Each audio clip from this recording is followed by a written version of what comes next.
Well, there's an old saying in racing that it pays to follow an improving filly in form, and Misty For Me, Steve, is certainly that.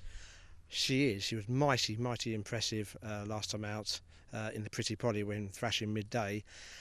At the moment, her pick of her form is definitely in Ireland. She's been unbeaten in 2 runs there, gamely winning their 1,000 guineas, and then coming and winning the Pretty Polly as I've just described. 2 runs here, she was 11th and well beaten in our guineas, and 5th, maybe she didn't stay, in the Oaks. So she needs to produce her Irish form. Her Irish form looks very good. Part of me thinks that she was slightly flattered in beating a midday who wasn't at her best on that ground. The time wasn't very good. So I've got my doubts. One thing I have got no doubt about, I think 10 furlongs is her optimum trip. The way she stayed on the Guineas, the way she won the Pretty Polly, I think 10's her trip. Just not sure she's not slightly flattered by that. And I say, I'd like to see her travel to England and run well. She did win in France as a 2-year-old, to be fair. It's not that she can't travel, but this year she hasn't looked at top notch of the twice I've seen her in England. So it's time to make our selections for the Nassau Stakes. Lydia, you first. I fancy Misty For Me, and I fancy her quite strongly. I think that she showed improved form over 10 furlongs. I think she's a top-class filly. 4 Group 1 wins proves that. I think she's versatile, adaptable and tough. What's not to like? My fancy is Crystal Capella. I just think she's an improved filly. The way she won at Newmarket last time out, I thought was in tremendous style.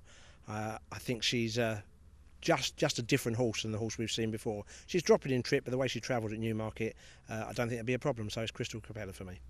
And I'm going to go for Crystal Capella. I thought she was outstanding at Newmarket. She beat Redwood, who was a Group 1 winner, and she beat him very easily, and she travelled very easily through the race. Only 2 horses travelled to the 2 furlong pole. It was Redwood and Crystal Capella, and then she left him for dead. I think she's better than ever now, and I think she'll be hard to beat.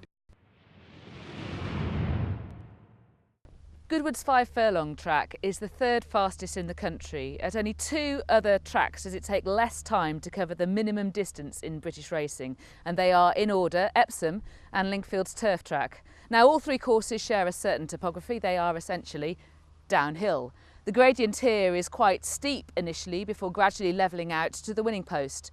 Reader's Pet holds the track record over 5 furlongs at Goodwood, and he clocked 56.01 seconds on the 27th of July 1999.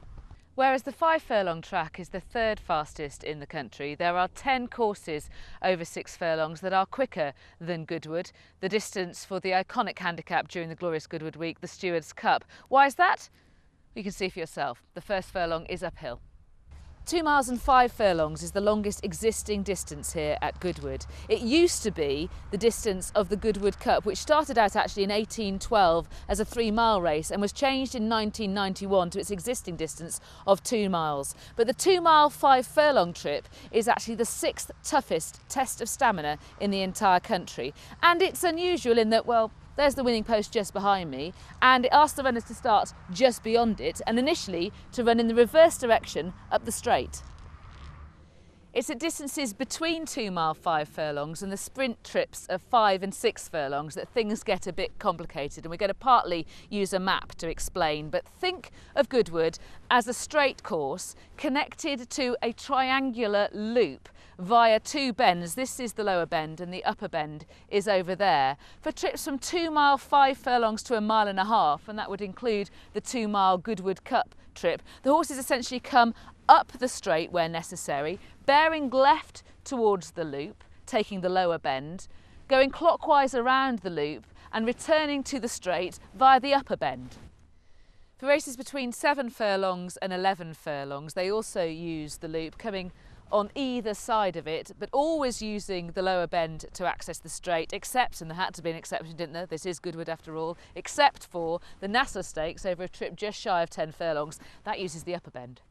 The straight at Goodwood is one of the more lengthy in the country, and that should in theory mean that no matter where the horse is positioned, the jockey should have plenty of time to make the challenge in the straight. But the truth is rather different, and that's because the course is always semi-constantly on the turn and because there are steep downhill sections, and that means that the course on the whole favours the handy, malleable type of horse rather than the doughty galloper. The exception to this is the 12 furlong track, the distance of the Gordon Stakes, and the reason for this is that there are uphill sections for that race, most particularly at the start, and that means that over 12 furlongs at Goodwood, compared to all the other distances, there is a greater emphasis on stamina. Now you've seen its idiosyncrasies, you'll appreciate why prior experience at the track is an advantage. But if a horse hasn't run here before, there are some clues you can take from its form. Has it won or run well on downhill tracks or, less obviously, on undulating courses? If a horse has good form at these tracks, it is likely to be well balanced and agile enough for Goodwood. If you would like to attend Glorious Goodwood, then you can log on to their website, goodwood.co.uk, for further information. Alternatively, follow the 5 days of racing on Channel 4 or on Racing UK, Channel 432.